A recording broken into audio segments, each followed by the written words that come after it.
former quality control assistant. Could you walk us through your experience with the Bills and how you got to that spot? Quite a story. So grew up here in Buffalo. Grew up in Amherst. Always loving football. Played for a bit in high school. Wasn't good enough to really think that I could go any further than that. Got lucky enough to go to Canisius College and then Medaille for a degree in sport management. And I had no idea where that was going to lead, but I just knew I wanted a life and a career in sports. Long story short, senior year, I got an internship with the Bills in the marketing department. Basically, the least glamorous job you could possibly imagine. The old fan wagons in the parking lot, all of the little cutout vendor stands in the stadium, in charge of all the merchandise, painting them all that.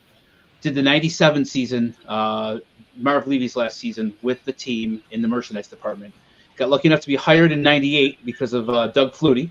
I always say that Doug Flutie. Real quick, shout out Doug Flutie. Yeah, multiple thousand boxes of Flutie Flakes going out of the field house lobby in 1998 when Flutie Mania was running wild. So I did that for about a year and a half, and I got the opportunity of a lifetime when the guys in the football department were looking for basically a QC assistant. And back then, you got to remember the NFL staffs were much smaller, so it was one of those things where there wasn't 38 guys on a coaching staff. They saw my computer skills, they knew my video skills. So at 23 years old, I was asked if I wanted to become basically a part of the coaching staff. I was not a coach; I was what's called a coach's assistant.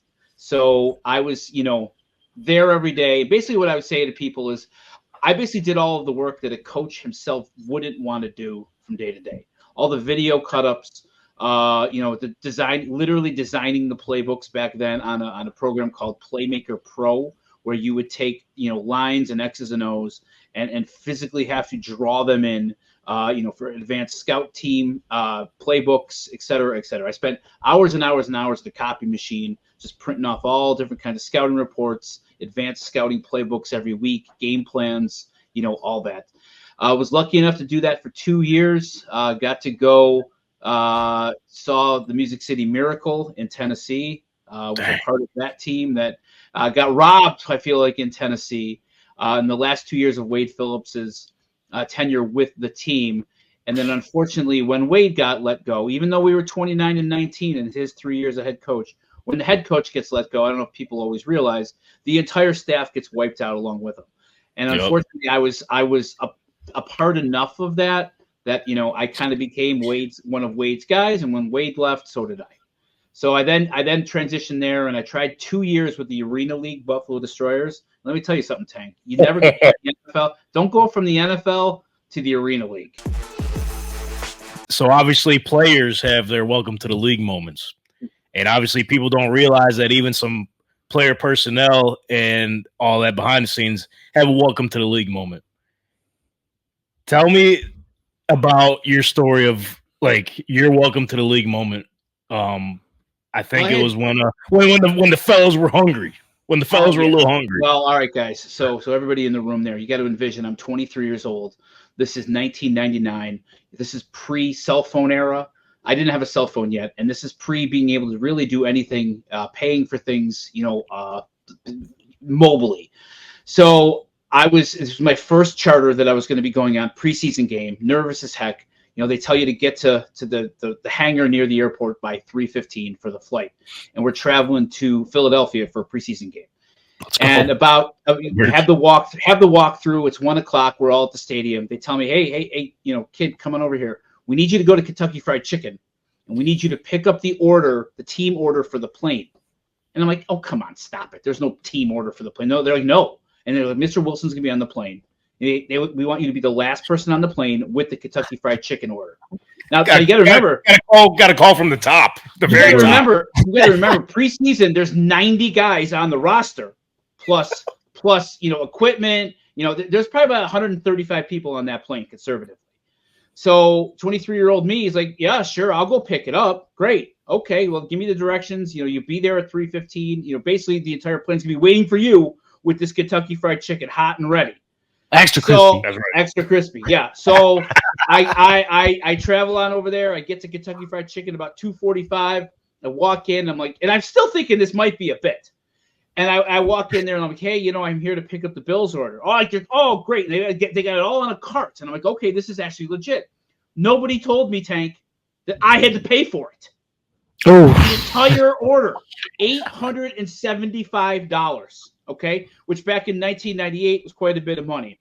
Here's me with my wallet and a debit card who had about a $300 limit. I didn't have $875 in my account. What am I going to do, Tank? I got to call my mother.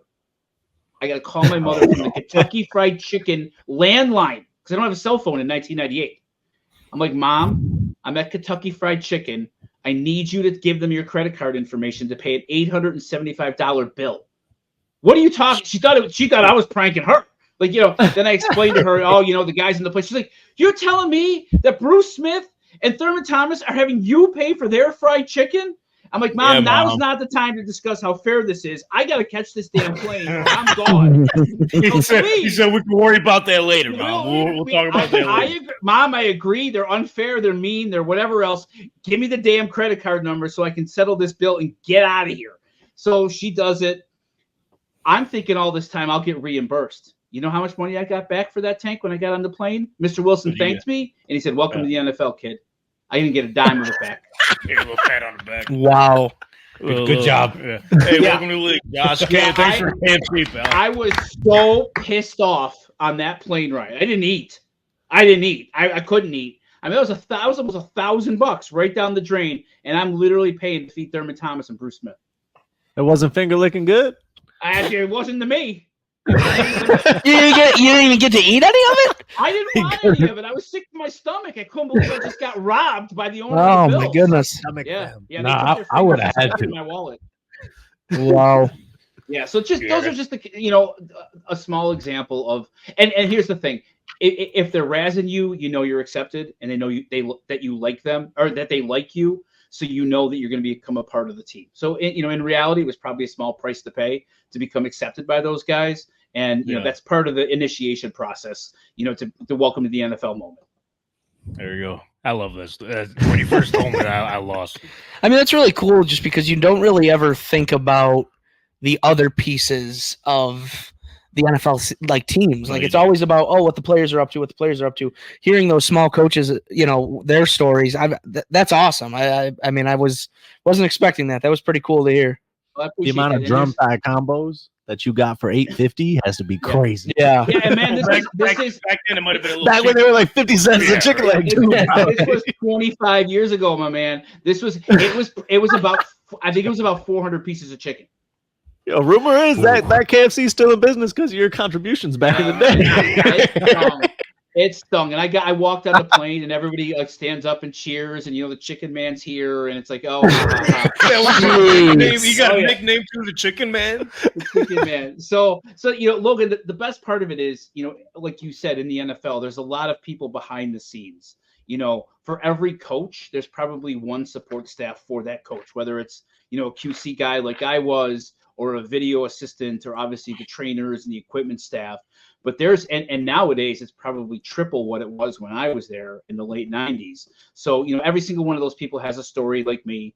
I would spend Tuesday nights sleeping at the facility. Like, I didn't even go home. Tuesday night was game plan install night. So I just slept on one of the players' lounge's chairs for about 5 hours on Tuesday night. So there's 100 guys behind the scenes like me that A, aren't getting paid enough, and B, are tied in with the head coach. And like you said, once the head coach goes, everybody gets swept out. And I was always reminded there's 20 other people looking to take my job and would do it cheaper and better than me.